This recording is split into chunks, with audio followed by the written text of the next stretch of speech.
I do declare. It's podcast number 63. There's been a murder. There's been a murder. A muck duck. Yeah. Oh, we're here with Fire Guy Ryan. He's a good friend of mine. And we read some comic books. We get together and we talk about them. On this podcast is available on so many different areas of the internet.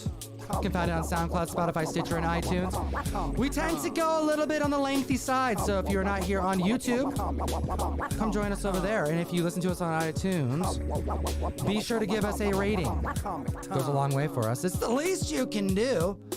I've seen other podcasts will read the reviews people leave for them. Ooh, should we do that? If that incentivizes somebody to write out their thoughts about our show. You know, we have a... Oh, you're going to do it right now? I mean, we have a glorious show, all right? Right now, just live. Being real about it, you know, on the spot. Just being real. We have a glorious show. I'm very excited about the show. Humble. But you just gave me a really fun idea, and I wonder if I can pull up on iTunes some of our reviews.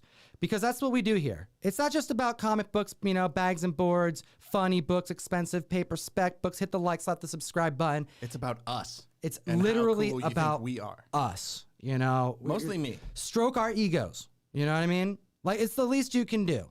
Make us feel good about ourselves. Send us money. We're sad people on the inside. And the outside. All the sides. Left side, the right side. Even on the top of Fire Guy Ryan's head. Ryan started the fire! It's very sad up there. So what we're going to do is we're going to look up some reviews. And I have a feeling it's going to be bad. So you're with us right here for the journey. Are there bad ones? There's a lot of bad ones. I'm looking right now. I'm just kidding, dude. I don't see many bad ones, but you know what? Maybe I do have some. Did anybody Hey, we have thoughts? Oh my goodness. Okay. What is the review situation? So here's the honest truth. I haven't looked up to the reviews in a minute now, but we've been posting on Never looked. iTunes, Spotify, Stitcher, and iTunes, SoundCloud, whatever. We've been posting on there for quite a minuto.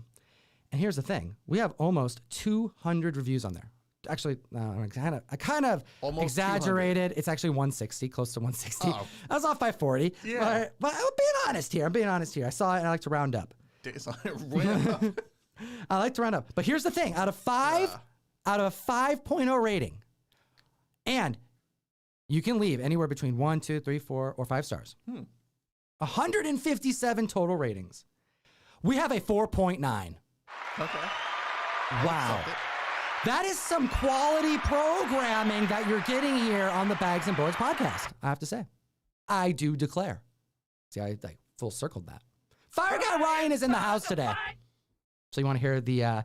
Can you sort by 1-star reviews? I'm trying here, Ryan. I'm trying. I don't think you can, but what I'm going to do...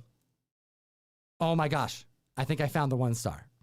I already found it because there's not a whole lot of them. I just had to scroll and see it. So first off, I'm going to read a nice one. By the way, this was not planned. No, this is all not in our script. We did not plan to do any of this. This is what someone said about the show over on iTunes. This is why you gotta go review us on iTunes. He says, this is the best comic book show. I'm enjoying Comic Tom and Friends. I've never read this before, okay? They're always easy to listen to and give great tips and stories. Have been watching the show and listening to the podcast for over a year now. Keep it coming. With all what's going on in the world, we need more content. Stay safe, and enough said. I love it. Thank you so much. That was from Eco Rhino. Amazing. The next one. They like us. 1 word. 1 star. Boring. What the heck are they rambling about? That's not 1 word. Boring. Well, no, I mean, the title is boring. Oh, okay. So there it is. But that's our negative review, and I just want to let you guys know that it's either you're gonna love it or you're gonna think it's boring. But what you're not gonna have happen. You don't leave 1-star reviews. Yeah, that's not. You're not gonna be. You don't do it. One of the you two give us options. 5 stars or you get the hell out. That's it. Ryan said it, and we'll send them after you. Fire Guy Ryan's in the house, comic fan. Okay, no. But with all jokes aside, though, we appreciate your all of the reviews and any of the interaction you do on the show. Hit the like, slap the subscribe button. We just took you down a little bit of a detour, but it was fun. It was fun. I enjoyed myself, Ryan. People should go leave more things on there for us to read. I don't know when or how we'll work that into the show, but I like that idea. Dude, it didn't take me that long to figure it out. I just had to search it. But guess what? We are sponsored by one of the best comic book apps in existence. Certainly the best app to buy and sell collectibles on, and that is Whatnot. Whatnot over on the application store available on Androids and or iPhones is the app that you can bring things on to sell if you are vetted as a seller and accepted to their seller program, because this application is filled with vetted sellers who are all doing live shows, including myself. That's right. You can follow me, Comic Tom 101 on Whatnot. They are a sponsor of the show.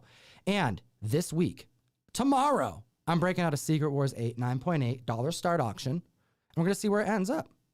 It's like a $8 to $1,000 book right now. Dollar start. That's how we do. $8 to $1,000? $800 to $1,000. Damn it, Ryan. I was gonna say that's a pretty big. It's either $8 or $1,000. We'll see what happens. No, it's $800 to $1,000 book. Okay. Also, that makes more sense. This weekend is Dallas Comic-Con. Dallas Fan Expo, but it's a comic convention. I'm gonna be down there. Ryan's gonna be chilling here, taking care of my cat, Comic Butch. Playing PlayStation 5. Yep. Probably not Miles, though. You already beat that, right? 100% that last time. Ryan comes over, watches my cat, plays my PlayStation all night, and pets my cat. It's a hard life I live, but it's good. I make it work. I appreciate you doing it. But while Ryan is here with Butch, I'm going to be over in Dallas with Heron Heavens, Jeff, the Golden Age Guru, and we're teaming up with Hive Comics. We're teaming up with Sammy and Tony, Skeleton Key Comics. They're going to be there. Danielle's going to be there. We're all going to be streaming all weekend. We're getting exclusives from the con, bringing them to Whatnot, hooking up the fam. So make sure you follow me over on Whatnot. And if you are brand new to Whatnot, the first time you download it and you buy a comic book through the link, you get a $10 credit. We get a $10 credit, and we all can buy more funny books. Amazing. Amazing. Also, I want to let everybody know that you have just shy of 24 hours to join the June mystery mail call. This is that time of the month. This is the way that the community can directly support the show. ComicTom101.com, link in the description. We are sending out 2 covers, 1 per box. And you're only seeing one of them on the screen right now. I'll tell you why in a second. This is the Kang the Conqueror, Alex Maleev cover. 1 per box, Fantastic Four, the new Fantastic Four. And we also have an announcement. We weren't sure if we were going to be able to do 1 per box, but the stars aligned. Thank Thor. We have a Dolly-inspired Tyler Kirkham Venom number 8 variant. We have trade dress and virgin copies going out at random. This right here is not a mystery mail call exclusive. This is a joint exclusive through Whatnot as well as Carnivore Comics. We have an allocation so that we can get 1 per box to every member this month. You're going to get this one or a trade dress. You also can purchase these as sets over on Whatnot from Carnivore Comics. They're selling the sets for like $50. The box that we're selling right now is 35 bones. You're going to be guaranteed 1 version of this book, not both, as well as an Alex Maleev, all new Fantastic Four number 1, and so much more. ComicTom101.com to join the community. And we have a packed podcast for the community today. Butch just came in. That's why I said community twice. Trying to think of new words so I don't repeat the words or say them incorrectly, because sometimes I'll be dishing here. Stuff's just coming out of all the holes on my face. I'm breathing, I'm listening, but I'm speaking, Ryan. So all the holes on my face are being utilized all at the same time. I got a cat coming in. Ryan is all over the place. This guy won't be quiet. You're just constantly, joke, doing the stuff. I may say something wrong. And then after the show, Ryan says, yo, Tom, you may have said something incorrectly. This word you used, I think you meant to say a different word. Right. And then he's informing me, and he's trying to make me sound better so I don't sound like an idiot on the mic. But you know what? With the whole situation that I just described, things happen. When you get too many orifices involved, things go wrong. We got Butch the Comic Gato in the house. Oh, my Lord. Oh, my Thor. Oh, my darling. All right, let's talk about some funny books. We read some damn good books. We're also going to be talking about dollar bin books that you need to be hunting for. We got a comic book that went under the radar by so many people, except for me, that we're going to talk about. And we have viewer comments. We're just talking about so many good things today. Can we start off with one of my favorite comic books of all time? Please. Certainly one of the best comic books that's being written. One of the best books coming out. Ooh, I agree. What do you think, Ryan? I'm ready. Okay. First off, Ryan, I know it's hot. You're going to have to wake up a little bit. Ah. This is how we're going to wake you up. I want to talk about conspiracy theories.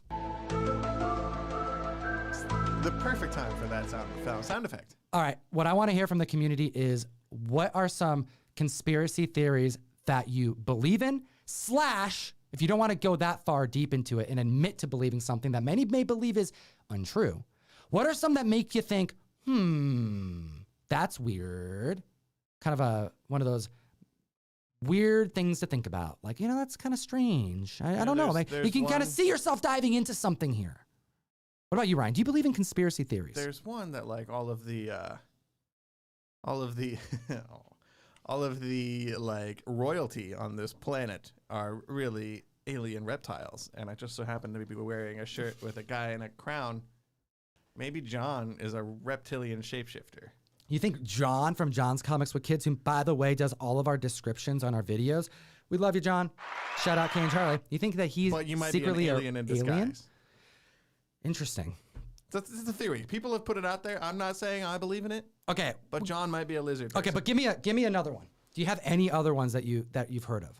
The birds. The birds that you're kind of like on the fence about, like you can kind of see Oh yourself. no, it's real. You think it's okay? Explain what the conspiracy is. The birds that you're There's describing. a conspiracy theory out there 'Kay. that all of the birds in the world, All the birds. all of them. So we're not talking about like Alfred Hitchcock. I haven't seen that movie in a while, but I think that movie also dealt with all of the birds. It going did. crazy. Okay, it's about birds going crazy. So But the conspiracy theory is that all of the birds you see out there in the world, they're not there. the birds aren't there. That all of the birds have But been. I've seen a bird and I've held a you? bird. Have you? Yeah, Is I it mean, you had really like a bird? you never had a bird on you? It's not a bird, Tom. What is it? Government drones. You The government The killed all the government- birds and replaced them all with look-alike bird drones. bird. Oh my gosh. And we're seeing it in the chat. People are saying birds aren't real. What is happening? This is a real thing. People believe that birds aren't real. I've never heard this. Are you pulling my Dude, my go look beak? it up, man. When's the last time you saw a bird up close? All right. Interesting. How do you know they're not all CG? How do I know that birds aren't They made Thanos, real? dude. How hard could it be to make a couple birds? How would the government just Thanos snap all the birds? I feel like it would. Job. They'd have to catch it. And The insects would go nuts, dude. The birds, don't they like play a huge role with like mosquito management and When's stuff? the last time you saw an insect, bro? Are those Yeah, those even real. Are they part of the birds? Interesting. It's all a conspiracy, okay, dude. so It goes all I the way to have the top. never heard of this bird conspiracy. But nah, man, I'm not with you on that one.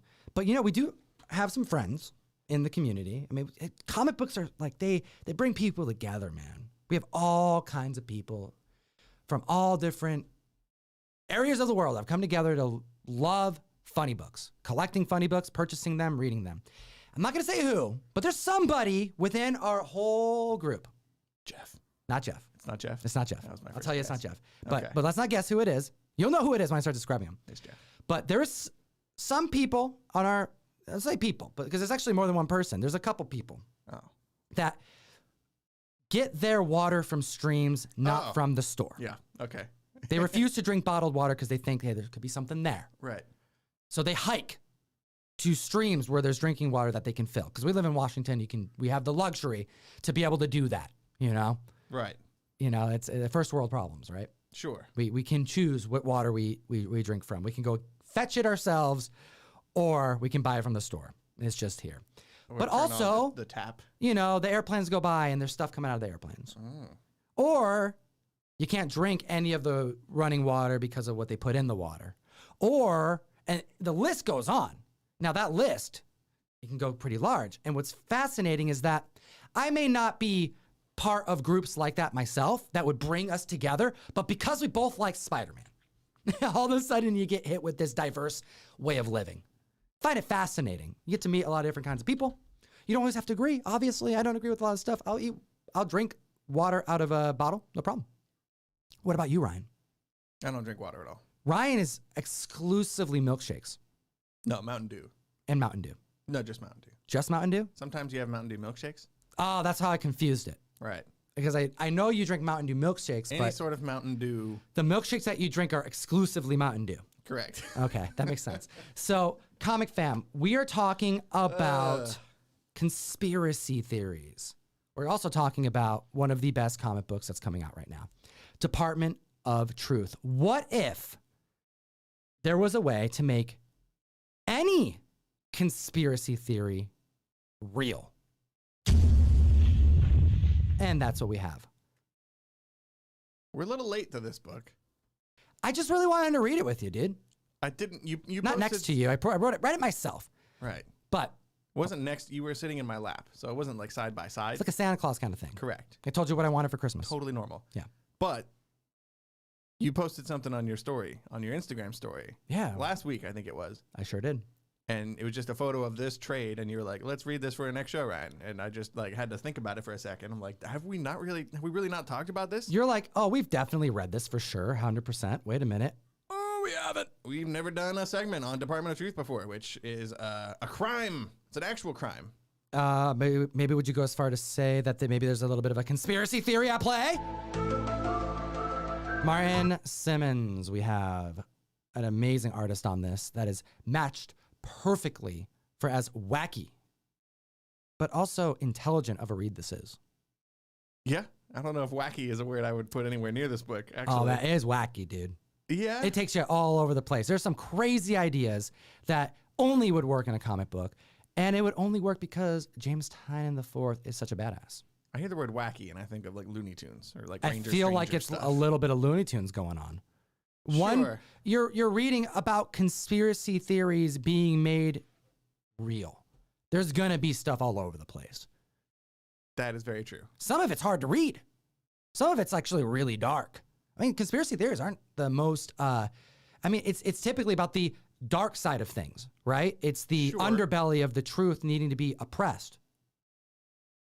It's a hard book to talk about, I guess. This book covers a lot, and we're only going to really focus on the beginning of this comic. Let's give them a little taste of issues 1 through 5. Sure. Let's take them on a little journey.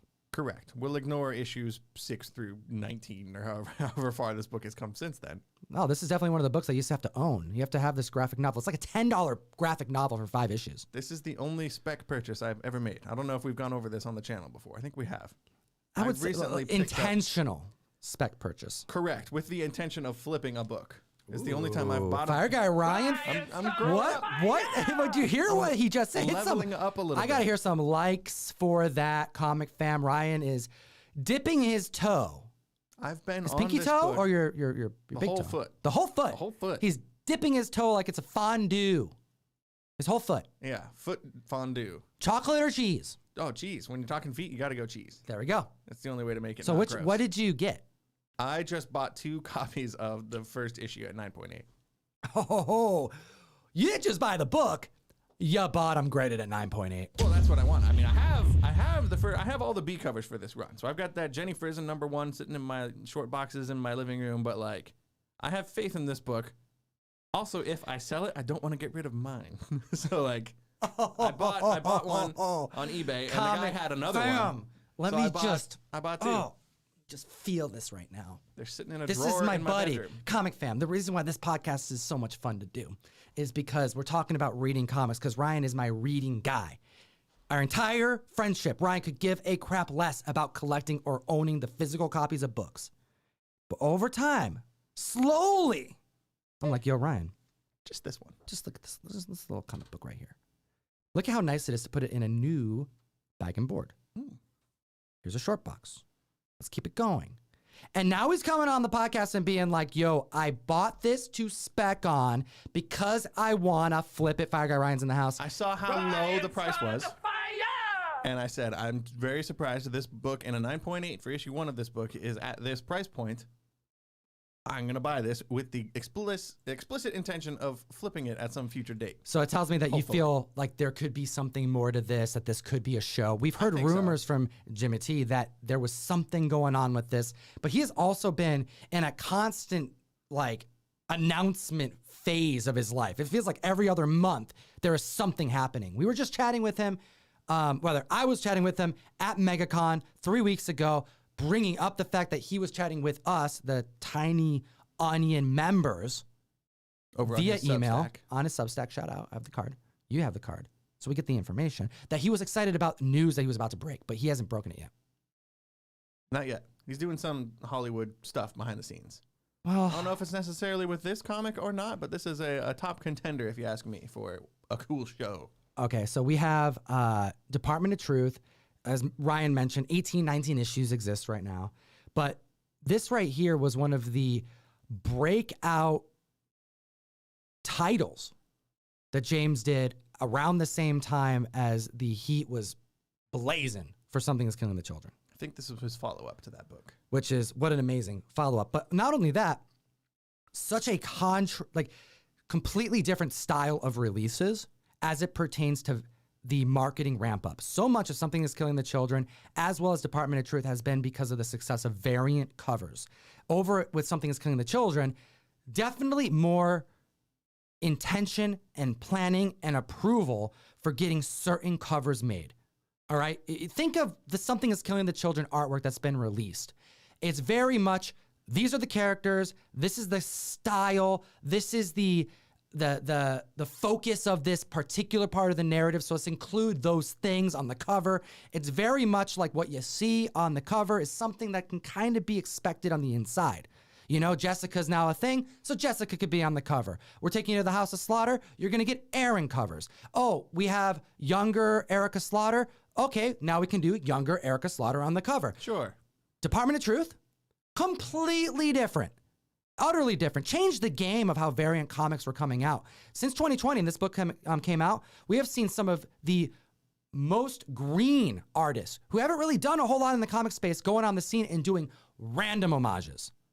Anything that could be looked at as like a kind of cover, anything that has to do with something where maybe this person died under mysterious causes. I'm talking JFK stuff, Lee Harvey Oswald stuff, any conspiracy theory type of thing, anything about the moon landing.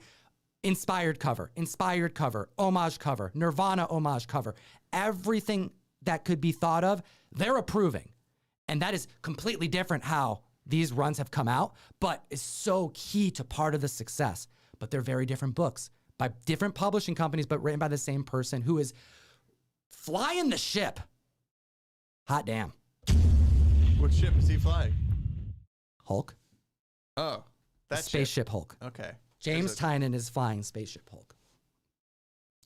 But that's Right. of the comics that he's writing. He's controlling it all from the mind of Bruce Banner in the subconscious. You lost me, Are you sir. following me, comic fan? No. We're talking about Department of Truth. Jimmy T teaming up. Let's talk about the art, because without getting too far into it, we're going to hit you with the main parts, because you got to not only buy this graphic novel, read it twice, but you need to add this whole thing to your pull list, get all the comic books, start diving into the variants, and have fun with it. At the very least, pick up the $10 Volume 1 trade. Absolutely. But I'm also pretty sure, like, since this book is 2 years old at this point, too, we're not going to be breaking news to a lot of people. I think by now, if this book was kind of on your radar, you've probably tried it by now. Can we talk about Cole? Let's talk about Cole, man. I've been waiting to talk about that guy. Cole is just a regular, Oh, the Cole from everyday, this book. normal guy. Not the Cole that we work with. No. Gotcha. Shout out Cole. Cole's busy getting Venom 8s ready for the mail call. No, we're talking about Cole from Department of Truth, who is a normal dude who also dabbles in some conspiracy theories, and he has been just hit with the truth. The truth being anything in the world exists based on how many people believe it's real. That's right. If we were to look at Something That's Killing the Children, if enough people believe in monsters, the monsters manifest. Now we have the teams, the individuals there to control that from spreading, but also making sure that the situations are handled. Make it clean, because the world's at stake. If everyone believes in monsters, monsters overtake the world. In Department of Truth, if a conspiracy starts to grow, that conspiracy will retroactively make itself true. If the world is flat, the world may not be flat, but if enough people believe it to be flat, well, yes, you have a idea that, well, if the majority believe something to be true, it is what it is. But reality will actually shift to make the world flat if enough people believe it. But that's everything. Any conspiracy theory. And that's what this book dives into. especially just in the first issue with the flat Earth thing is the example that you deal with in issue 1, and especially in the early era of this book, each issue kind of tackles a separate conspiracy theory that has been. Oh God, this art though. Let's talk about the art, because we're talking about a ton of different conspiracy theories, but we're also talking about an individual being introduced with what is actually happening. Who's managing the conspiracy theories? Who's managing our world to make sure that it's safe and that it doesn't just get spun into a muck? Taken over by Bigfoot and aliens and lizard people. Yeah, because anything can happen, right? Sure. And so there's a possibility for anything to be true. It doesn't make it true, but it could be true. So it's this group's job to kind of make sure and, kind of trim the edges of the hedge there. And if too many people start believing in weird, wacky stuff, you get a full house of slaughter on them. This group of people will unfortunately be dispatched to take them out. That's right. Make sure the threshold of people believing in something isn't too high. Absolutely. To manifest something in the real world. So we have a character, Cole, who is introduced to the Department of Truth. That is what it's called. This wing of humanity, super essentially. Secret government agency. I would say super secret government agency, but also there is another agency that is kind of doing the opposite. Sure. And their job is to progress that because they want the truth to be seen, the real truth. So we have two factions. This book, as much as I love this book starts to lose me when you get the Black Hat and then the Department of Truth. The Black Hat being like the alternate organization that's... Yes. The Black Hat is the other organization that's fighting the Department of Truth. We're getting way in the weeds here at this point, but you are supposed to be confused. Right. As confused as Cole is, because both of these groups are fighting over him, and they both want him to be on their side for reasons. That's right. Well, and we have someone who we kind of, relate to. We are brought into this as the reader, as someone who doesn't know anything. And through Cole, we're experiencing the confusion. Cole is asking the questions that we want to know, right? What did Cole see? Well, we want to know why he saw that. What was the purpose of that being shown to him? But also, whatever questions he ends up bringing up because of the situation, we as the readers have those same questions. So, can we talk about the art? Because it's matched perfectly for this style of reading. Because you'll notice with the covers as well as the interiors, some stuff is kind of hard to read. Like, not read, but like to take in. It's very almost rushed, sketchy. This is a lot of watercolor is what it looks like. The background paint is kind of bleeding, but it's with a purpose. It's supposed to be mysterious. Especially because he spends most of this first issue drunk. Like, the art really kind of leans into that for me. It just is a little confusing, a little fuzzy, intentionally unclear in a way. There's not a lot of crisp, clean lines on here to help make sense of anything. In this book, there's a lot of things that are supposed to be secretive, right? He's a secret. He's part of this this agency is operating out of secrecy. So there's a lot of things that are confidential, things that are redacted, and even with the very first page showing you the writers and the artists, like that's what you're getting. You're getting names crossed out as if it was redacted. This is all hush hush. We can't let the larger public know about anything that's going on because the weight of the world is at stake. I just get blown over with this art a lot. It really brings me back to one of the first comics I ever read was Arkham Asylum. Sure. I think it was Dave McKean. Sounds right. I could be wrong on the interior artwork on there, but it has vibes of that book. That was one of the first comics I ever read, and it dealt with Batman going on a crazy, trippy journey throughout Arkham Asylum. And it had very similar kind of dark, scratchy, unclear, spooky artwork that really gets you on a kind of a fuzzy, subconscious kind of level. Like this, it hurts to look at in a sense. Like that, I'm looking right at this thing, but I can't quite put it in a box. Right. And you get a lot of that throughout this whole run, and that art style is very intentional. Yeah, some of it's left up for interpretation, which is perfect because we're seeing shortly in a few pages here just how crazy it can get. I use the word wacky because How do you accurately showcase that the earth is flat in comics? Well, we're going to see that here in a second. Or it could be flat, better way to put it. But we actually go on a journey with Cole in the first issue. The first issue of Department of Truth is one of the best issue ones of any comic I've ever read. By the ending of it, it has everything that you need in a comic.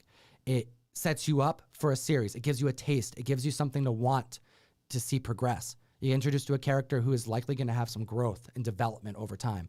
You also get hit with an ending that's a twist that makes you hungry for more. And oh, you are hungry for more. It makes you hungry for more, but it made me want to go back and reread the whole first issue again immediately, like now that you know the twist that comes at the end of issue 1.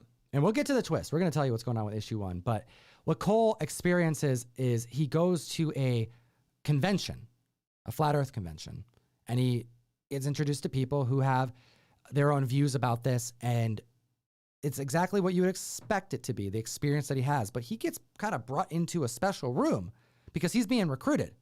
And there's a group of people at this convention who know he's going to be there, and they want to show him the light. They want to show him the secrets that they have found proof for that backs their conspiracies that they've believed in. Because if one conspiracy is right, it makes you go, okay, well, if that conspiracy is right, it means that other ones may be right. And it starts a domino effect.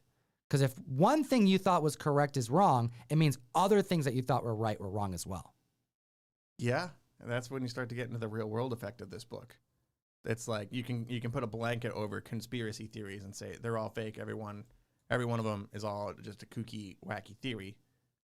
But if you go far enough down the list, some of them were actually what they appear to be, and we were lied to. Yes. And in that case, if we were lied to about that one, that's the domino effect you're talking about. Then you start thinking, like, what else aren't we being told about? And it gets your mind going.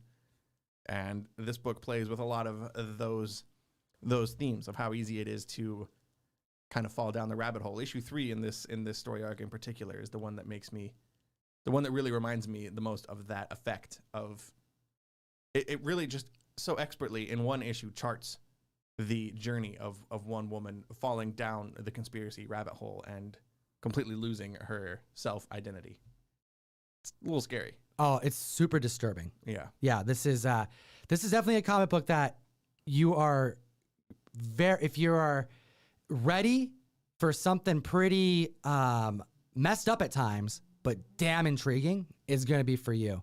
We have a area that Cole is brought to at this convention, and he is shown right out the gate an alternate angle of the moon landing that proves that the moon landing was fake. That it was staged. So he's already losing his mind. He's like, oh my gosh, what did I just see? This is insane. And it's so brilliantly written because we have what you would expect to see is someone being hit with the reality, the truth, and then them just digesting it, and it kind of just like they're going a million miles an hour. They don't even know how to handle themselves.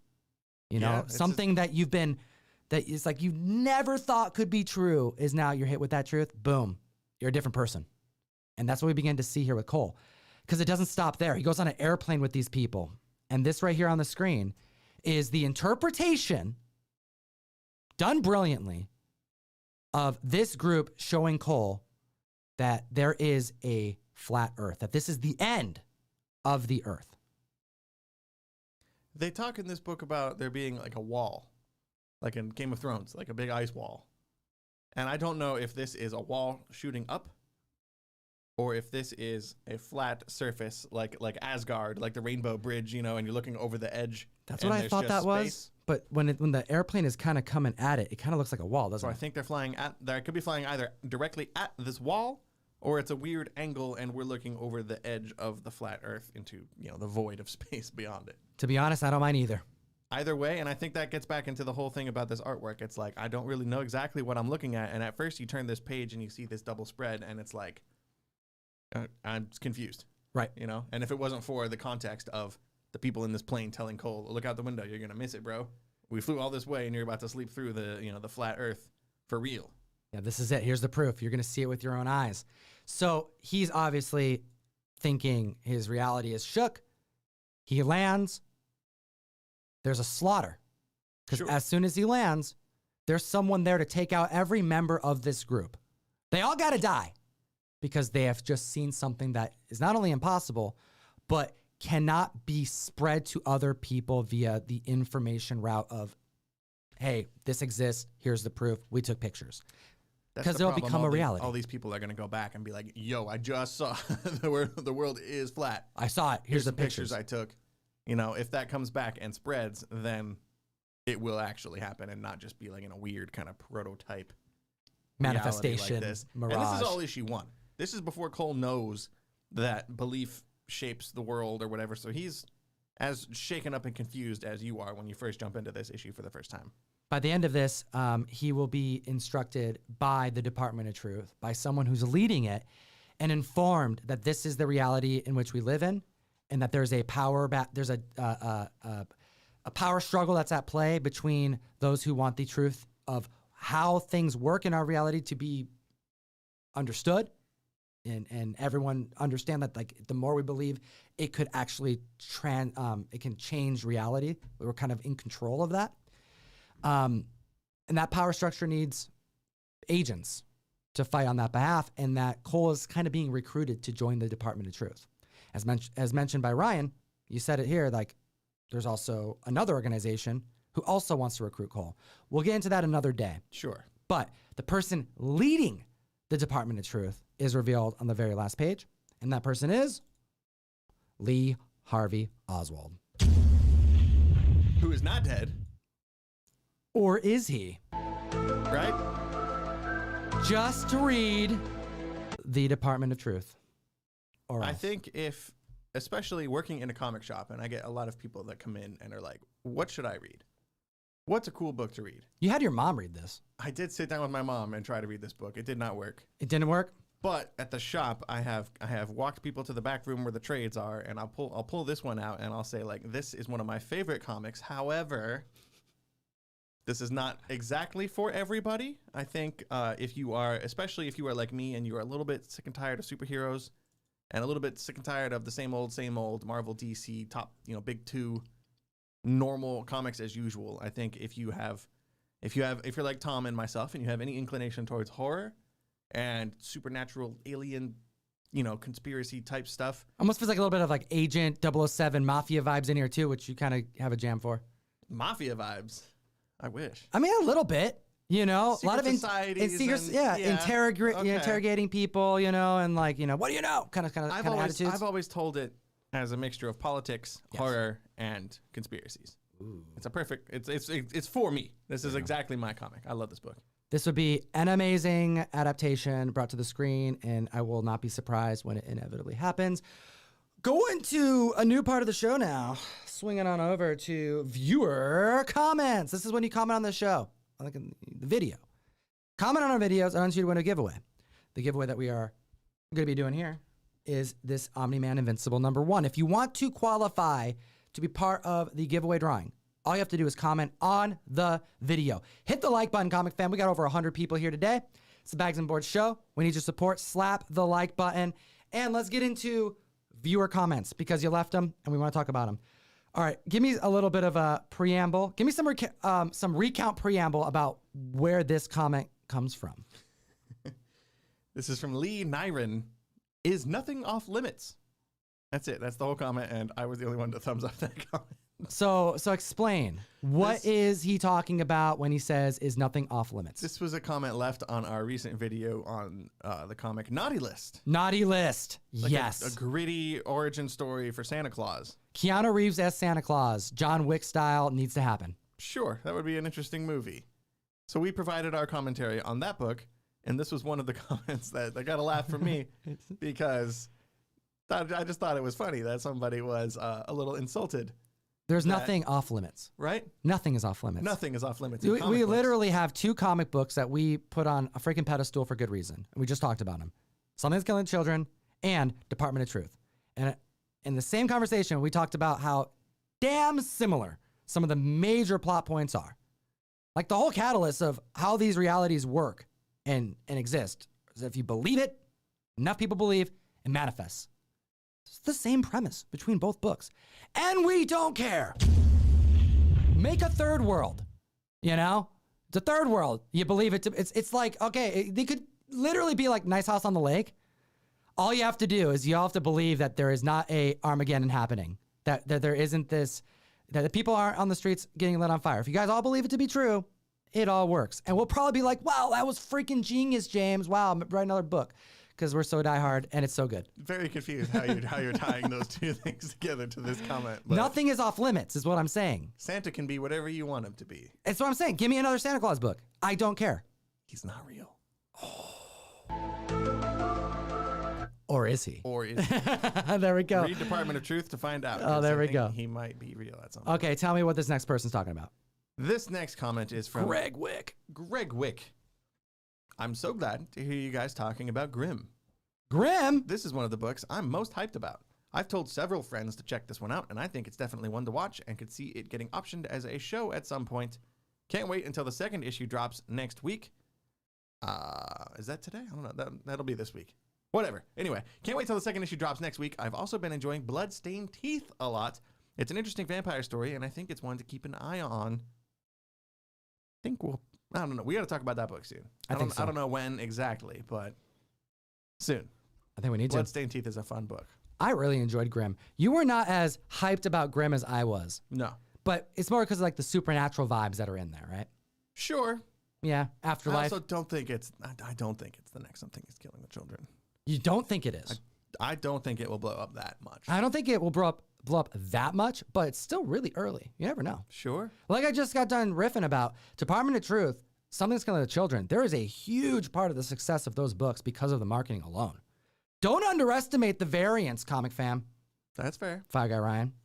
That's Come on, fair. let's see. But I have heard a lot of positive reviews about Grimm. The writer, in which we will talk about here in a second. Let's keep it going. Thanks for the comment. Thomas Mortensen? He says, definitely wasn't considering this arc, but I'm sold after your argumentation. We'll give it a go. This one and the next comment are both referring to Action Comics. Ooh, William Wilson says, I guess I need to check out Action Comics then. I pulled a couple comments from my recent video on Action Comics. Yeah, it's interesting because like it really showcases what people are interested in. You know, we talked about Superman. I think it was one of the best Superman stories that I've read in quite a long time. And not the most popular video because I don't think a lot of people are reading Superman. They're not looking for that. I think people see Superman in the thumbnail and just keep scrolling. We got to switch that. We got to figure out like let's test it. Let's switch out the thumbnail to something completely different and then hit them with the Superman commentary and see if they like it. So just completely lie. I'm okay with that. Clickbait, yo. Clickbait. You know what I'm saying? Click here to win $1 million. It's still got to be truthful.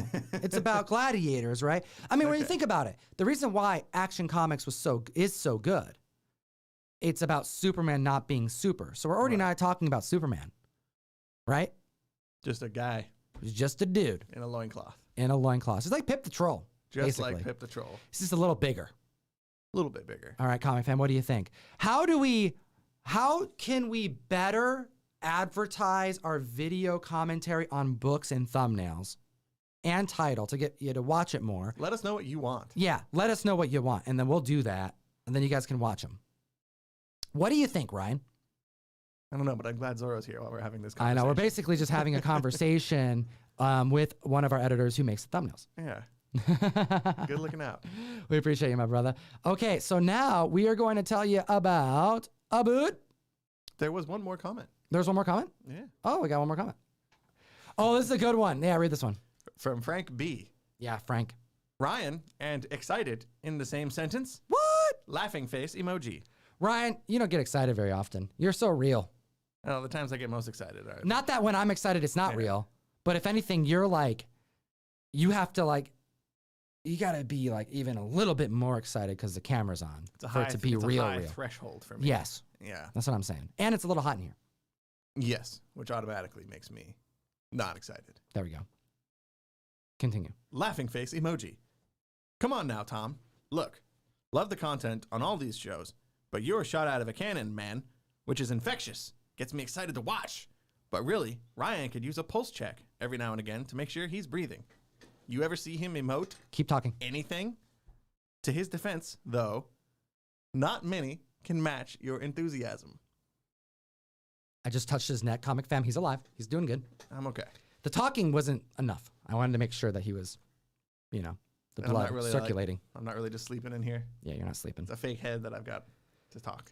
But I like that comment. I thought it was funny. I hit the thumb on it. I'm the one thumb for Frank's, You're the yin to my yang. for Frank's comment. I'm the I yin don't. to your yang. There's a weird thing that happens when we are live and the camera's rolling, and I'm having to do all the production here.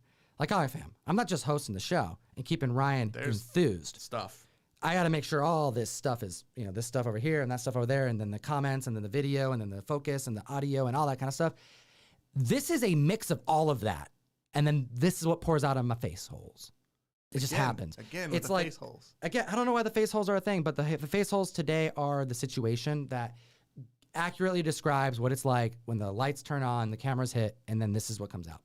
I am naturally as excited as I am, but it definitely hits different peaks when I'm on the mic. Fair to say? Fair. Yeah? I will admit that. That is fair. Okay. We're telling you the truth. I do, however, Honesty. not emote. No, you don't. Emotions are for the weak. All right, comic fam. Warning. God. I know. I'm sorry, Ryan. How? I'm sorry. I'm so sorry. Right, comic fam. This is like, shout out to the audio listeners that you don't have to experience this with us and the rest of the community, because it's going to get sad. It's going to be happy. We're going to learn some things, but I got to hit you with a very tough picture. This is not pretty. Some would go as far to say as it being grotesque. How can you share this are some of the comments that some people are going to say in the chat. They're going to go, Tom, warn us even more than the recount preamble that you're doing right now. We're warning them very clearly. You just dropped this picture on me right here, and it's like... Ryan's stomach turned. Yeah. Are you ready for this, Ryan? Comic fam. I'm ready for this. Are you ready for this? I'm so sorry, but bear with us. Avert your eyes. No, don't. I want them to see it. I want you to see it. Okay, here's the thing. I'm tired of treating the comic fam like they're damn children. Hold their eyes open to make you look. All right, Ryan? Yeah. I wanted to warn them. No. I take it back. No warning. I need you guys to power up a little bit. Except for the last 3 minutes where we've just been hyping this. No, warning. No more warning. I take it back. I think they can handle it. We're going to show you a comic book that has been near damn destroyed.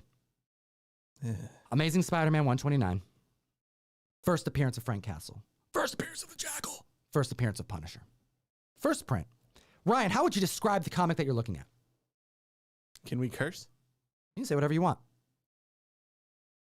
Fuck. All right. He said it, comic fam. He said it. Like and subscribe. I didn't think you would say that. What other word is there for this? Look at this. Look at this. What happened to this? Oh, my God, Ryan. Looks like someone crumbled it into a ball and flattened it out. Oh, man. Oh, I didn't think you'd say that. You said I could curse. Okay. Well, that's the real feeling. Monetized. We're actually demonetized right now. See? There's no ads happening on these videos right now. So we're going nuts today, apparently. Not because of you. Okay, good. But no, this is bad, right? This hurts. What are you seeing? Talk about it. This is the cover to Spider-Man, whatever the Punisher book was. 129. Well, there you go. 129 with the gun and the yellow cover, and he's shooting Spider-Man, and it is folded. I don't know how to describe this. It's folded. Any bad way you could use to describe a comic book cover. This has been crumpled up. This has been bent. This has been creased. This is awful. This hurts. It hurts, right? So check this out. Another sponsor of the show, hrcomics.com. Oh, yeah. We'll bleep that out. Hero Restoration. We're over here doing a damn ad for them a little bit, low key. Shout out our sponsor. Ryan dropping an F-bomb. We love you guys over at Hero Restoration. But it's the truth. We warned them. Watch this alchemy. Oh! Bada bing. That's a different book. That's a different comic. See, and that's what some members on Instagram even said. They said, no way in hell if that's the same book. But we know, confirmed, this is the same book because they're not unethical over there. And I can show you because I have better shots of the book where you can see the before and afters. But what we're seeing is the miracle work done over at Hero Restoration, hrcomics.com, the official sponsor of the show, but also our recommendation for pressing, restoration, and cleaning services and/or take a look at this. If you look over here, this comic book is what it looks like before a press, and this is after cleaning and press. Take a look at the bottom.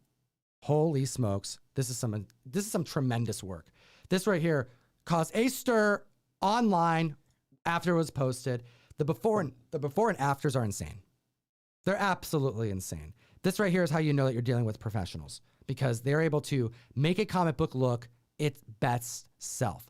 Now, look at this back page. Holy hell. So this is actually how you know it's the same book, really, because you can kind of get close-ups of the problems here. Shivers. But notice on the top right here, you can't like repair the hole unless you're adding paper, and that's when you're actually getting into restoration. Actually a hole in the back of the book, yeah. But what you can do is you can flatten the like what is been torn, the dog ear on the torn page, the misalignment you can fix, and then it turns it into its best self. It's absolutely stunning. This kind of stuff is so much fun for me to talk about, because I'll tell you, comic fam, I've been pressing and fixing books for a long time. It's amazing when you have a win like this, but you seldomly have a win this good. Look at this before and look at that after. Holy smokes. Incredible. Incredible work over there. So I encourage the community, if you are looking for a place to send your expensive paper and you do not want to do the pressing yourself, which I only suggest you do if you are a professional, well, take a look at this. Warp Speed. This right here is a 55-day turnaround, $45, and it's 25% off right now since the start of our partnership. Hero Restoration has been cutting the deals, getting the books back to the community even faster. And Warp Speed is $45 for a 55-day turnaround, or $75 for a 30-day turnaround. Now, those are for expensive books. I'm talking max value of $3,000 for that one, and the one prior was a max value of $1,000. Anything less than that, there are different terms that you can sign up for. You can get it done way cheaper, and you can get them done quicker depending on how much you want to pay. hrcomics.com, Hero Restoration, killing it, doing the work of the gods, like Thor, for example, or Zeus. Or Zeus. There we go. HeroRestoration.com or hrcomics.com. Let's move on to the dollar bin. Do it. Should we do it? Let's go diving. Let's go diving. Comic fan, we're gonna take you diving. Get your scuba gear. You ever gone scuba diving? I have. You've gone scuba diving? Apparently. What? Okay, story time. All right, hold on. I've never heard this story. Are you talking scuba diving or snorkeling? Because they're Both. different things. You've done both. Been both, yes. Okay, talk to me about your scuba diving. This was on a cruise that my family took. I was probably 14, 13, and I just found out last Thanksgiving or Christmas, whatever family gathering I had, that apparently it was not real. Wait, what? Some Department of Truth stuff happened. Wait. I had the tank. Okay. I had I was breathing underwater, me, my dad, and my brother, swimming around underwater. But apparently, we were like tethered or attached or something, which I don't remember. How old were you? I was early teens. I was in the 8th grade. You were in the 8th grade. Right. They brought you underwater where? We were somewhere in Mexico, Okay. Caribbean, somewhere. You're in the Caribbean. How was it fake clear though? Water. Apparently, we were like attached or tethered or something to make sure we didn't swim off and die somewhere. I guess like an open water scenario. But I don't remember there being any sort of like rope attachment. I remember swimming and having a blast. But apparently, I You were daisy chained. I guess so. We didn't just drift off, but we had all these weights on us so we wouldn't like float away. You had weights on you? They have to weigh you down, yeah. So you Okay. can go like on the bottom. Okay. It was fun. There's animals, fish. There's fish. What was the biggest fish you saw? Oh, I can't remember. Big fish. Yeah. Up here in Tacoma, Washington, dated this girl who, Don't want to scuba dive up here. dude, Way too cold. Need the suit and everything. I dated this girl who was like really into sharks, low key. Like the idea of swimming with sharks. She's like, oh, it was like a bucket list type of thing. I'm like, that's a weird thing, right? It's actually so weird that could be a really cool surprise. It was years ago, right? And I found out that the aquarium in Tacoma, Yeah. there's a shark diving cage. You actually can go in that water and get really damn close to the sharks. So I did that. Now, since then, apparently, like some sharks started dying or something, and they attributed that to like people's like going into the water and kind of messing with the pH or something, like potentially. So they had to stop this. But I was able to go do it at least one time. And they get you in the scuba gear, and getting under the water with the scuba gear, not easy, first off. That's why they put the weights on you. Yeah, they put weights on you, but it is definitely weird. You kind of have to like push yourself underneath. It's tough to do. Did you wear the big floppy frog suit and stuff? Everything. Ugh.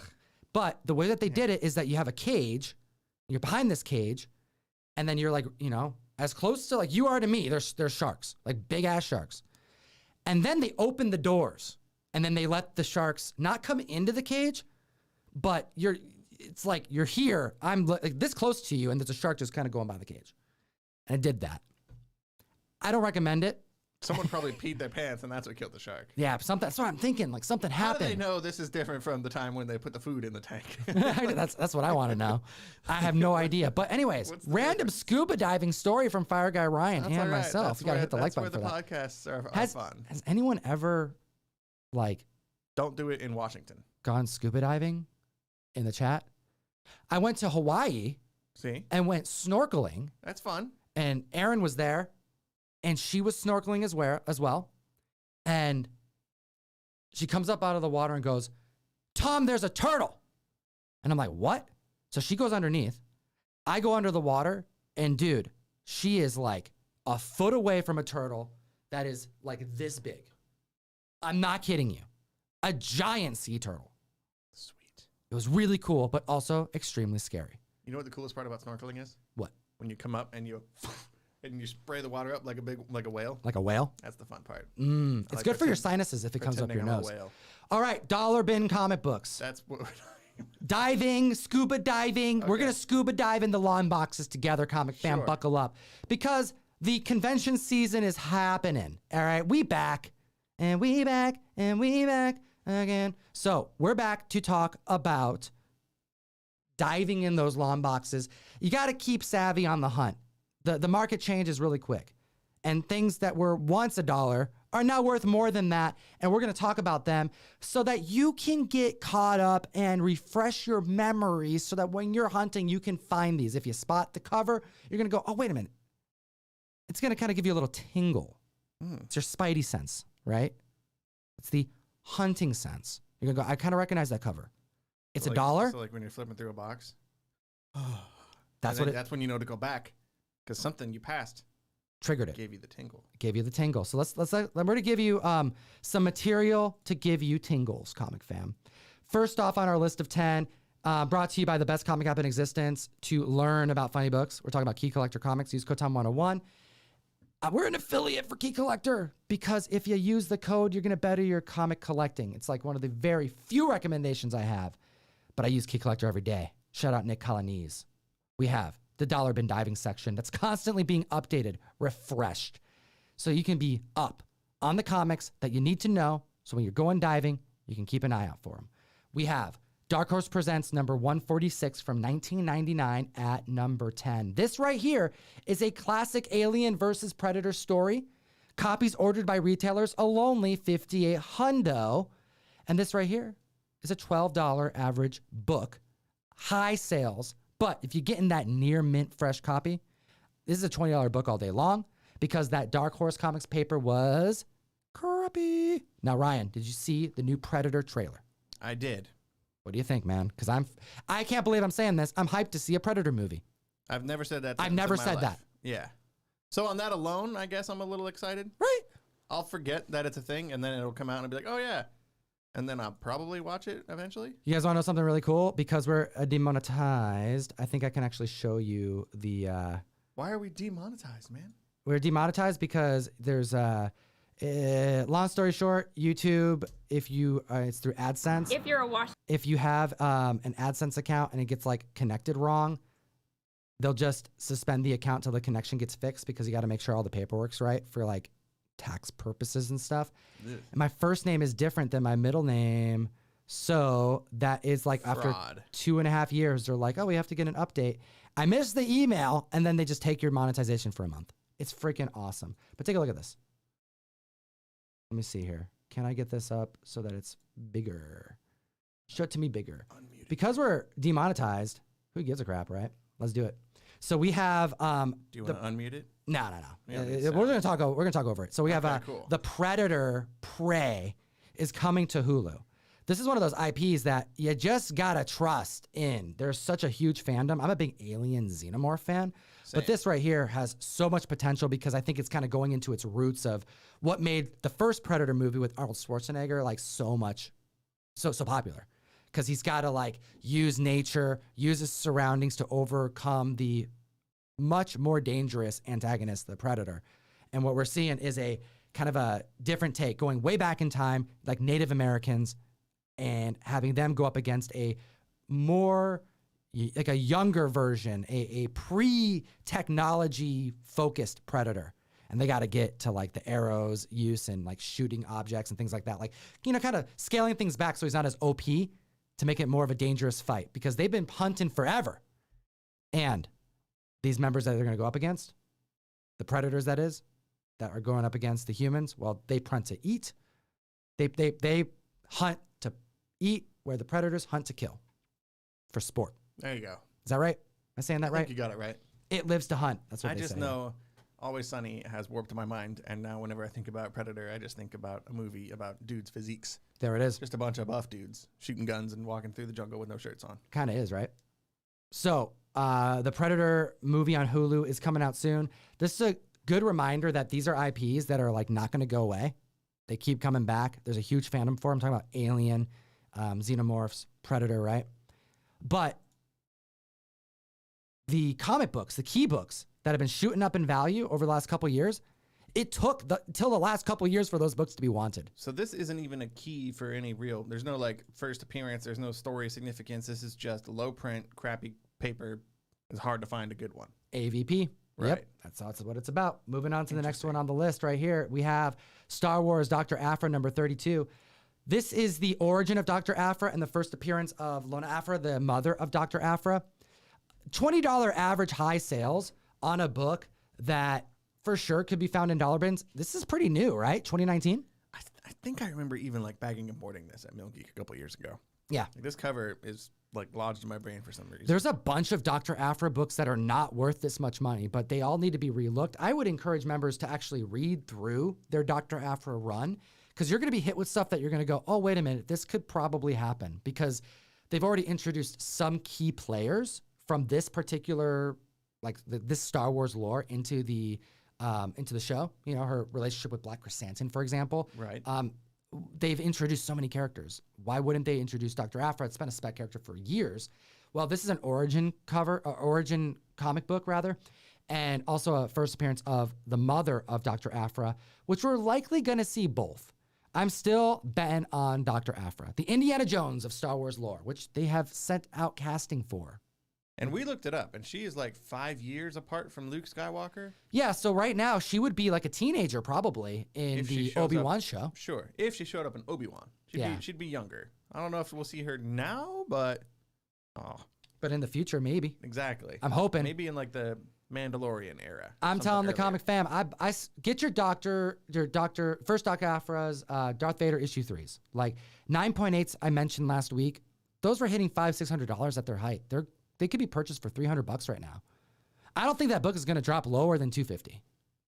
Like the spec itself, as long as Disney Plus is doing Star Wars right, that book is going to be fair to spec on. All right, next one on the list. We have Adam Hughes, Wonder Woman, doing it for America on this cover, Ryan. America's ass. That's right. Wonder Woman 151, 1999. Cover art done by Adam Hughes. Also first appearance of the second Dr. Poison. But this is all about Wonder Woman. This is all about Adam Hughes drawing women in a way that collectors go nuts over. And for good reason. I mean, this is a gorgeous shot. But there is a first appearance in here too. Sure. So there's a double key reasons. But yeah, again, like what, $15? Yep. That seems about right. That's about fair for a book that. I want to say I would scroll past it, flip past it in the box, but I'm also not the best indicator of like if it's Green Lantern, I'll skip past it regardless. You got to just scoop up your Wonder Woman Adam Hughes and then also look at Adam Hughes in general. Just like which books that you feel like are he draws so well. You have to look at the ones that go, man, how is that one only $4? There's a lot of them. This is one of those examples of this book was $4 for a long time. And then over time, you look back and go, wait a minute, that's $20 near mint? What? Those are the books that you can spec on now. Look for those. Adam Hughes, look him up on Key Collector. There's a artist search. Speaking of artists that have portfolios of just tremendous covers, just gorgeous books, we're looking at Tank Girl Apocalypse, issue number 4. This is a cover done by Brian Bolin, 1996 release. Okay. Now I see it, you know? When I first look at this, I just see Tank Girl. It's like, oh, it's Tank Girl. But then when you say Brian Bolland, I can see it. Right. For me, my only real experience with him has been Killing Joke. Right. And a couple other things here and there, I think. But it's Killing Joke for me. Most people, it's just Killing Joke. And you can see it here. It's the texture. It's the color choice, right? Something in the eyes. Yes. Yeah. Kind of soft. But we have a $8 average high-selling book. This book should be worth $10 to $15 all day long. There's a very, very strong fandom behind Tank Girl. And we also know that there was some option news surrounding Margot Robbie's production company as it pertains to this title. And there's not a whole lot of, quote, classic covers of this run. So it's these ones that kind of outshine the rest that you got to know. But sometimes it's not about the cover. Sometimes it's not even about the keywordiness. Sometimes it's just about the low print count. SpongeBob Comics, number 83 is that number 6 on our list. 2017, Ryan. Never was a big SpongeBob fan, but there are SpongeBob diehards, and this book is hitting $15 average sales because it was printed at a rate that was under 5,000. Hot damn. That's low. Yep. I mean, it's, you know, I don't know what the print rate is on, you know, kids comics in general. Especially like TV tie-ins. Traditionally low. Yeah. But later in the run, I mean, this is issue 83. Right. This is when you're hitting like the bottom of the barrel. Like you're struggling to get the books out, right? Now you're just relying on people who are like, I like SpongeBob, just add it to my pull list, right? Like there's a lot of those types of, you know, people versus the diehards. But the diehards are still there. And if you weren't around in 2017 with this on your pull list and you want this book, you have to pay for it because there's not a whole lot of them out there, especially in high grade because it's like a kid-centric book. I was going to say, yeah, if this ends up in a child's hands, it's going to get destroyed like one of those Punisher comics we looked at earlier. This isn't even the only SpongeBob book that was added to the dollar bin section because they're selling for, you know, good amounts. You got to just know that some of these books, you got to know just a couple covers. That's the beauty of it. Am I telling you know all 83 SpongeBob covers? No. Someone does. Unless you care that much, no. But I'll tell you what I do know is this cover, and you're not going to forget it. We're looking at Patrick with Plankton in a hot dog, and he's putting mustard on him. I can't imagine there's a lot of covers in this run that look like this. It's a weird cover, right? But this is the Plankton issue. Bite into our Plankton issue. That's what it says right on the cover. Yummy. So don't forget it. You see Patrick eating Plankton with mustard in his hands, and it's $1. It's 50 cents. Grab it, and if there's more than one copy, grab more than one. Let's do it. Moving on. Number 5 on the list. Ooh, yeah. You know, Demon Rider, Kushala, who also becomes a Spirit Rider. This is such a dope character design. And last year, there was a lot of hype because she was getting her own solo title. Right? Haven't heard much since then. But still, this book went up in value and then kind of stayed there. Her first appearance, however, took some dips. I think the reason why this book is still hitting $12 to $15, $20 high sales for high-grade copies is because those who are speccing on Demon Rider, Kushala, those who are investing in books that she's in, they're kind of low print. And in high grade, they're tough to secure. And they're holding them. $15 to $20 for this book, man. This came out back when I was still like, Ghost Rider. Nah. Doctor Strange and Sorcerer Supreme Doctor number Strange. 3. Nah.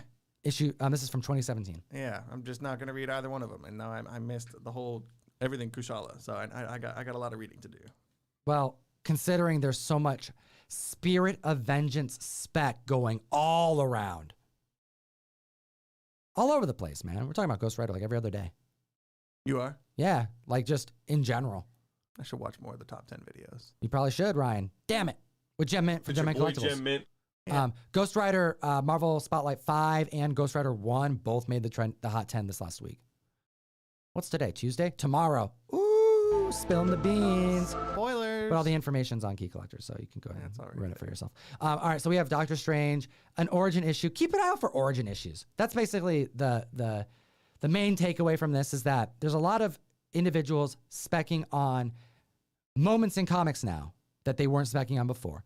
They're securing major moments in characters' lives, like Logan's first time. Even CGC put it in their like post of key books that you may not know. And there's a Marvel Comics Present issue where Logan, he says this is when he took on the name Wolverine, right? And now this is like an origin issue. No one cared about it before, but now this is when people care about it. Well, origin issues to me are cooler issues than the first time a hero meets another hero for the first time. The first time they battle a particular villain. The first time this villain battles another villain. Like, those are cool books, but there are so many people who are hungry to get ahead of that spec that origin issues are still being able to be purchased for under $10. Dollar bins? Nah, I don't think so. You got to go and get these books.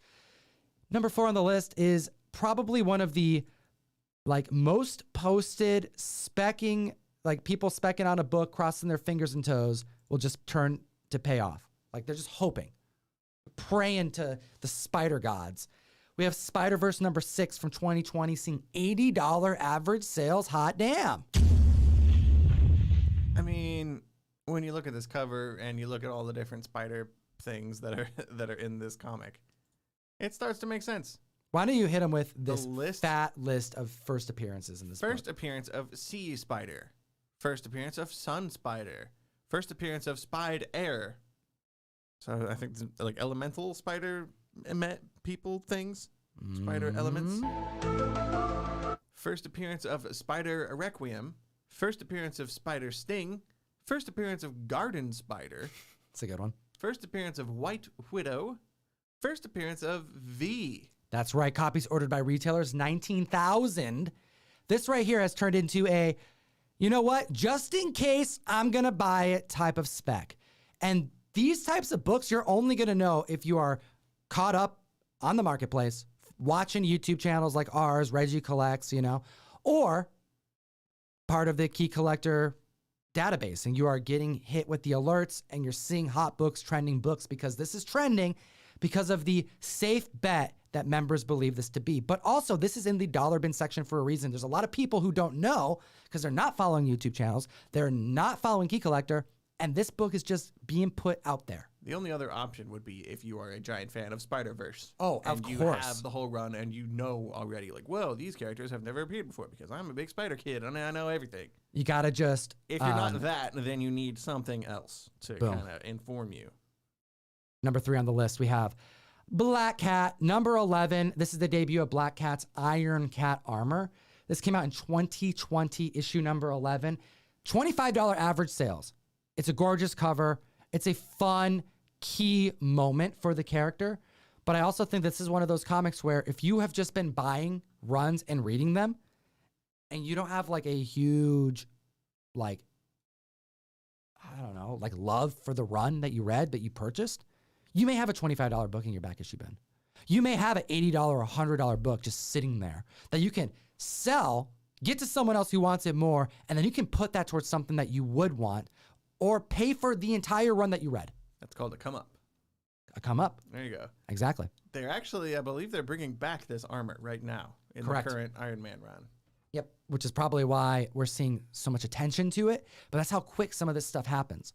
Also, there's a lot of Black Cat spec happening. Everyone wants Black Cat keys because of potentials of Anya Taylor-Joy. You just want to see her in something. I just want to see her as Period. everybody in Marvel Comics. Every movie she's ever done. Just every movie. All right. Next one on the list, we have at number 2, Warlord of Mars, issue number 35. What? John Carter going on a dollar bin list? Well, yeah, because this is done by Lucio Perillo. This book is issue 35 in the run, and it hits $30 to $35 average sales because it's just absolutely stunning. Hot damn. Lucio Perillo is one of the best cover artists in the game and does so many Dynamite covers that are affordable. Some of the covers, though, are just they're all next level when they're done by Lucio, but some of them ascend. This one ascended. All right. He did an Eternals variant for a Mystery Mail Call. Correct. And I've heard from a couple people that's their favorite book we've ever done. Yep. Lucio is amazing. And we also have to mention that, with Dynamite working so closely with Lucio, that there's just countless variants that are being pumped out. Not all of them are huge for spec potential. However, they are some of the most affordable Lucio Perillo covers. And this right here shows that if you can scoop up a 1 in 50 for like $10, which there's a lot of those books that happen, they do a lot of variants. So the incentive variants typically get hit with, sometimes higher print numbers, and they don't sell as aggressive as Marvel. Books like this, though, when you see this, you go, wow, there's some potential long-term for a book like this. This is just a gorgeous cover. Yeah, could have been secured for super cheap, high-grade copies, virgin copies, sketch covers that are like 1 in 50 incentives. Those are happening right now, and then people are getting surprised by it. No surprise. When Lucio Perillo's on a cover, it's going to be banging. Also, since we're talking about Lucio, let's give a big congratulations to Lucio and Carla Cohen. Over this last week, got married. Amazing. Carla Cohen and Lucio Perillo, power couple, some of the best artists in comics right now, specifically variant cover artists. It's a nice feeling knowing that they found each other. That's awesome. Two talented people. Fantastic. Didn't even know they were a thing until today. There you go. Now you know. The more you know, comic fam. The comic industry is a small world, and the big artists are getting married, and it's a beautiful thing. You gotta love, Ryan. You gotta love. I guess. He guesses. You know what else you gotta love? More origin books that shouldn't be selling as cheap as they are. Young Avengers. Issue number 14 debuting in 2014. This is the origin of America Chavez. It's a $15 book, man. Dollar bin book all day long. I can see this book being in the $5 bin because it just says Young Avengers on it and people be specking on Young Avengers for good reason. But this, to be fair, is not the first run of Young Avengers. Correct. I feel like I should clarify that. No, this is like what? The fourth run? This is 2014. This is like late. Yeah, the original run of Young Avengers like was around Civil War, I want to say. Yeah. Maybe. Mid-2000s. But yeah, this is a little later. Featuring America Chavez, who I, until today, forgot was in the MCU. You forgot about Doctor Strange already? I need to go see that movie again. Apparently, it's coming out on Disney Plus like in a week or two. So ooh, that's pretty cool. I'll just watch it then. Comic fam, you got to perfect your dollar bin hunting. You're going to need, like, at the very least, just look at the cover so that when you're on the hunt, you kind of just reminded in that moment. When you get that tingle, you're like, wait a minute, I've seen that before. I know that I've been told to stop and breathe for a second. Because everyone's after, like, Secret Wars 8. Oh, is there going to be Ultimate Fallout 4 in the dollar bin? Yeah, wishful thinking. You may get lucky, right? And then you'll have this, like, weird situation where you're like, oh, I don't know, do I pay $1 for this book? Man. We've talked about that before, too. I don't know about that. However, you want to have some room on some books, score some comics. And if this is $1 in the dollar bin and the $5 bin, this is a $15, $20 book all day. Grab it. Small little flips you can do. That's right. Or they may be in your back issue bin. You know what I'm talking about. You might already have some of these. You may already have some of these, Ryan says. Oh my goodness. Now we need to move on to the next part of the show, Ryan, because this is where it's going to get a lot of fun. There is a YouTuber that I've been following, actually a Twitch streamer. You got to hold my hand through this one. I know, Ryan, this is something a little bit new to you, but you read the book. I'm not big on Twitch, I'm not big on Twitch either. I'd rather play my video games than watch them. But what's really fun is that this is a YouTuber, Penguins. His name is Charlie. He's known as Moist Syndicate. This is somebody who is an influencer on the Twitch and YouTube's in the Twitch and YouTube space. I know him mostly from his reaction videos, as well as just his kind of like long history on the platform. I mean, he's like one of the, I don't know, some would say like kind of like the legacy YouTuber. Do you have a photo or something? I'm sure I can pull him up right here for you, Ryan. Of course. But I don't even know what this guy looks like. But we're talking about a comic book that he made. And it's pretty damn fun because this is something that I think low key didn't get the credit that it deserves from our community, but it clearly is getting the credit that it deserves from his community because the project was immensely successful from the optics that I can see. We have a YouTuber / Twitch streamer. I know him mostly from like his like YouTube videos and just has like commentary on life and stuff. But and like what's going on. But let's see here. The YouTube channel is Penguins 0, and you will recognize him. Let's take a look here. Bada bing. So I'm gonna get rid of all the audio and we'll put him up on the screen. So oh, and that's an ad. I do recognize that guy. That guy's name is Darth Vidar, I think. Maybe. You can't skip it either. So take a look at this, because what happened was something that is a very beautiful thing. A community formed, an idea was had, and a project was created. And the project is dope. So I've seen this guy. You've seen him before, right? You've seen him before. And because I clicked, this is like, his commentary on like Johnny Depp and stuff. That's why you have all these recommendations. But it's just like a fresh YouTube page. But Charlie, this guy kills it.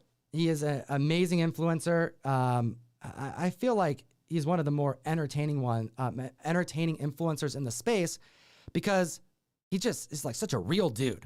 And he's been doing it for so long that he's earned the cred he has gathered from his community. So what's also really cool is that he did this project, and the project was something that grew out of a community like idea. Charlie did reactions to slap competitions. Are you familiar with slapping competitions, Ryan? No. Okay, so when I tell you slap competition, like what was the first thing you think of? People hitting each other. People hitting each other. Okay, so people do this professionally. They hit each other professionally, okay? So let me show you this. This is what I'm talking about. Watch.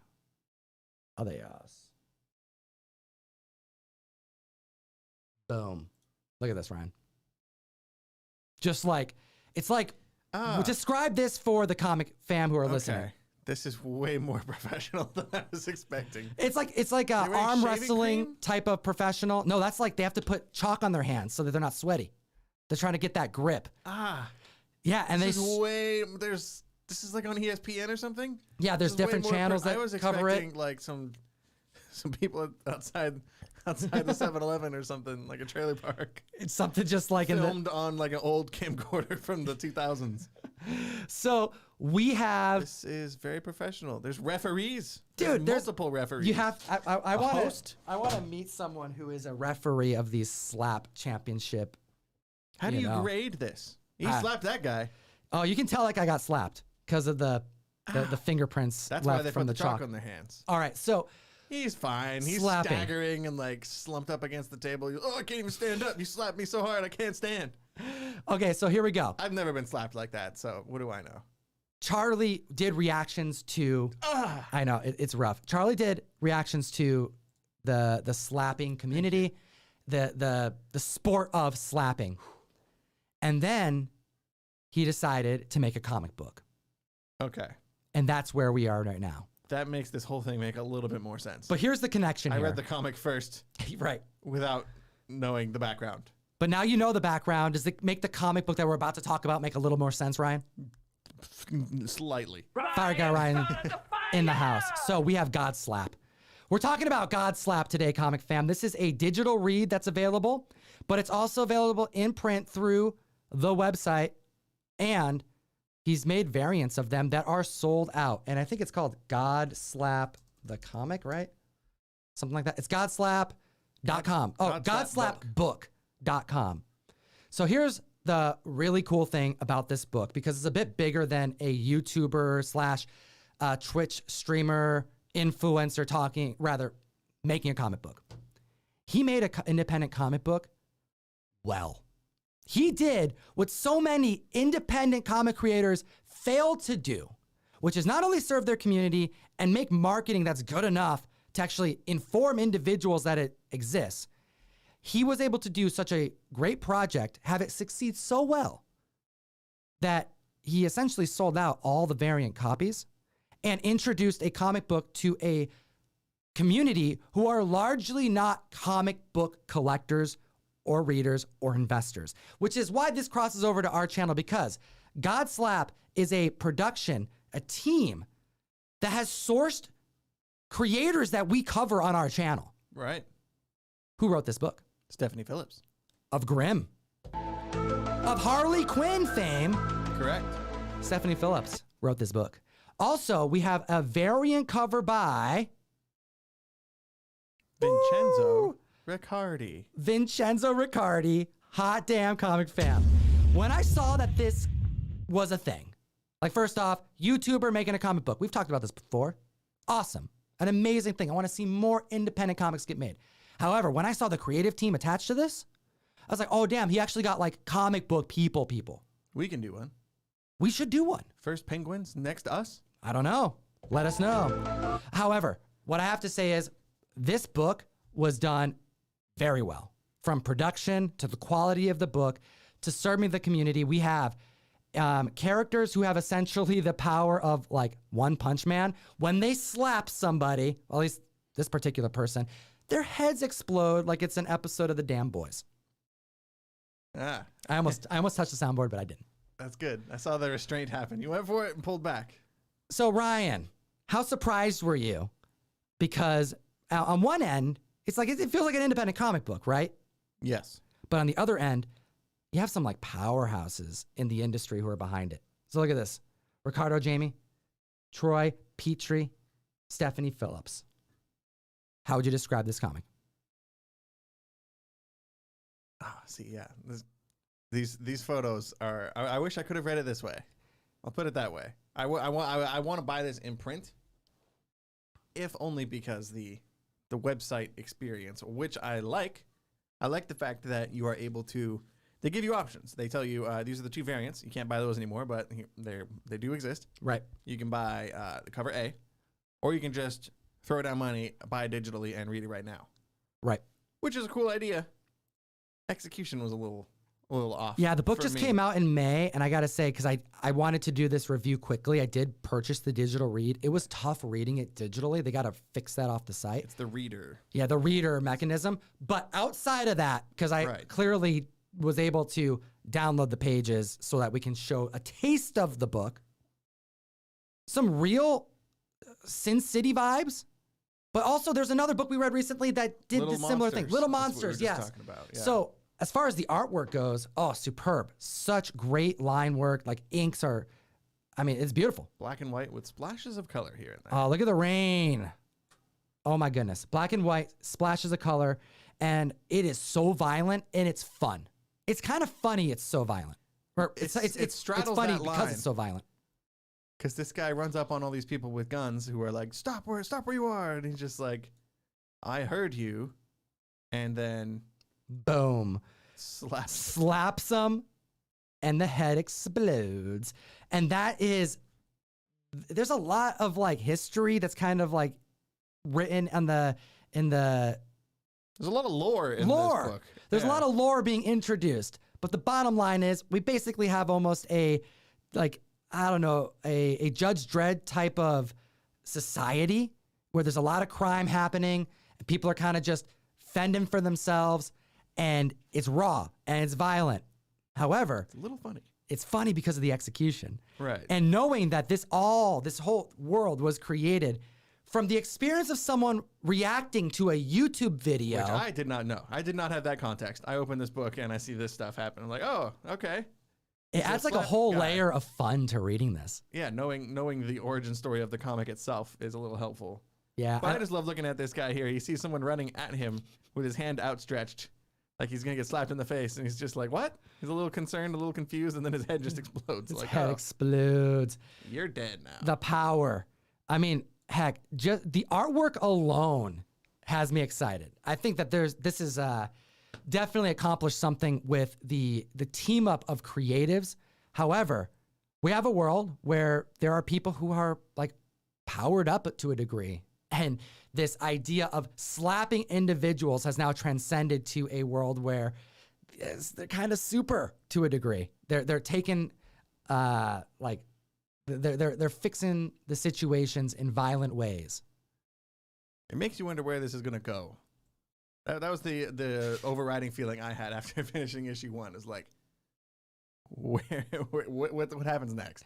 I What like could possibly happen next? I like the idea that we have a universe that's been sprouted from this just YouTube commentary and a community themselves that made it be.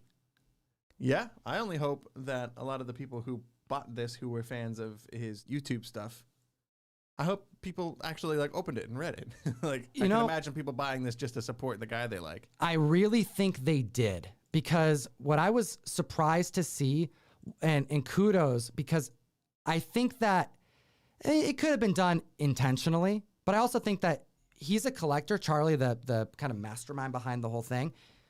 He clearly collects things and probably invests in some collectibles, because it says on the website that cover A you can purchase and they'll take it back to reprinting. Like they'll start printing it. They'll go back to the press. Print it. Essentially making the cover A nothing more valuable than the cover price. But they made variants, as we mentioned. Those variants was a 6,000 print count that specifically says those will not be reprinted. Those are the rare ones. Those are the ones that we're going to protect the collectible on. And that shows more thought into the collectible market than what we get in our own community sometimes. And that's what I respect. It's like, oh, wow, he low-key just did collectors a huge solid. And now when you go on eBay, you see these variants of what they're going for. Hot damn. He's not only winning his own community, he's winning for the comic collectors community. And that gets a thumbs up in my book. But you know what? There is a animation. Ooh, there's an animation, and it's damn cool. So we're going to show you the animation. I'm sure he won't mind. I just thought there was like a lot of time put into this, and clearly this is a win, because there are clearly thousands of individuals who have probably never bought a comic book that just got one for the first time. Yeah. And I think that that's a major accomplishment.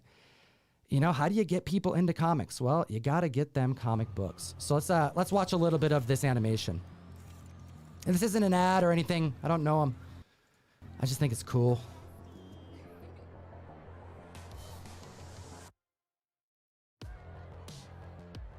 So this right here is the music from Falcon Winter Soldier, for sure. The Zemo dance? The dance. I think so. What are we looking at, Ryan? It's just very well made. Like, this looks like... Okay, this happened in the book. This does happen in the book. I remember Kind that of, part low key. Some of this happens in the book. We have it's like a dance party. Like a nightclub. In a club, in a nightclub. You kind of see the vibes people have in this universe. like what they wear, what they look like. Like an anime nightclub. Yeah, absolutely. Someone just getting slaughtered. No big deal, apparently. It's a robot. So yeah, we also have cyborgs, type of crossing over of electronics with humans. See, that's where like you get the promise of what's to come in this book, which is why I wanted to read the second one that I don't think exists yet.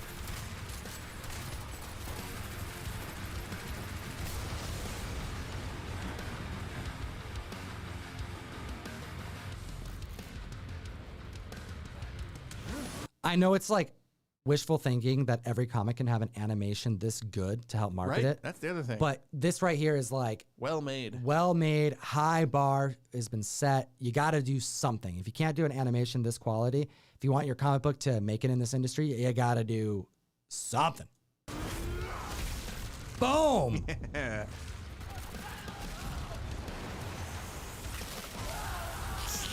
So ridiculous, man. Can you? That's what I'm talking about. There was a brief window of my time where I played Halo online. Okay. Back in the day. Yeah, and dude, Charlie, his roots are from like Call of Duty back in the day. This is how I would like. I was not good because yeah. I would run around and shoot Me people. neither. But like, I always enjoyed running right up to them and smacking them with the gun. You know, just getting right up in their face. Just smacking them. It's like you're not gonna win. There you But go. you're going to scare him. You're going to psych him out and freak him out and just run out. That's the vibe I got from this whole animation. Like, Sure. These guys are running right at people for the melee move, which normally doesn't work in video games, at least. Works pretty well in this scenario. Comic fam, what do you think? Slap God, a comic that's released through an influencer on the internet. Is it Godslap? Godslap. I put slap God. Typed It's that backwards. Godslap. I typed it on the thing wrong. Yeah, it's Godslap. Godslap. Godslap. It's out. You can get it. You can read it. But the variants you can't get unless you go onto like I don't know, eBay or something like that. But I want to know the community's thoughts on independent comics coming out right now and if they interest you, because some of the biggest changes in our marketplace that we've covered in the last 6 months have been alternative ways to release comic books. That's what it is. Like, don't get it twisted, comic fam. When we're talking about James Tynion, Donnie Cates, Snyder. yeah, Scott Snyder's Scott Snyder, Comixology deal that he's got going on. Eris Quinones, Right. also part of that Comixology deal with Variant Comics and Astonishing Times. These are different methods of getting comic books created, and through them, although some of it's digital, some of it's straight to graphic novel, a lot of it, including Substack, is dependent on one thing very particular. And that's there being a market of collectors who want to own scarce, high-end comic books. And that right there, if that's served, the rest of it works. And for the first time ever, we're seeing value and time put into those communities. Our community, the collector's market, the people who grade comic books, people who care about that damn spine tick. We're being served here. And Charlie, who's an influencer, just proved that if you do that right, you can make an entire world a reality. Amazing.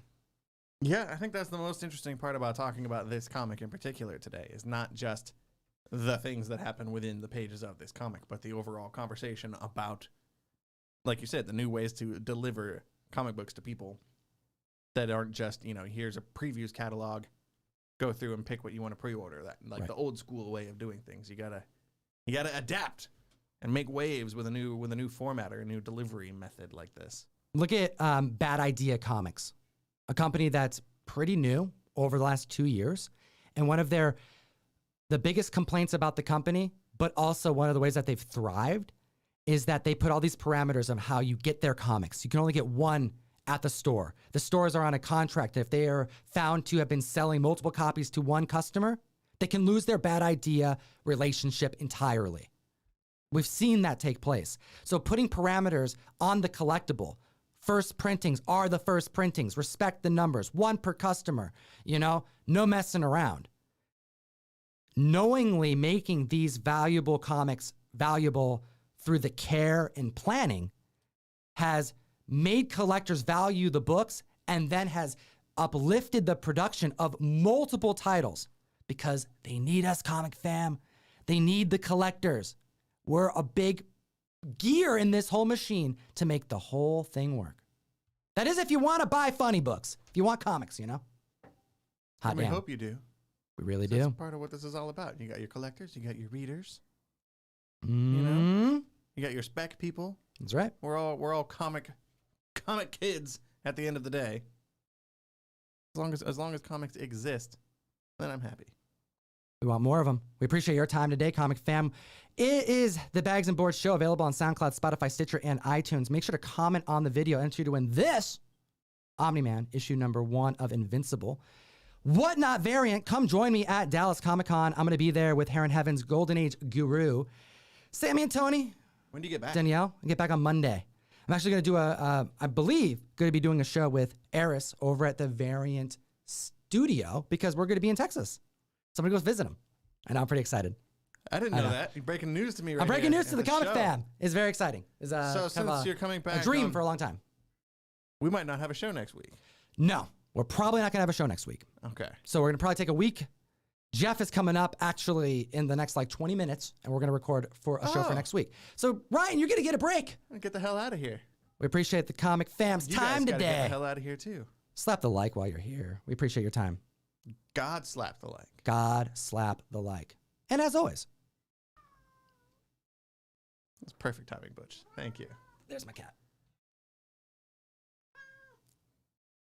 And as always. I was waiting for him to say it. Geek responsibly. Enough said.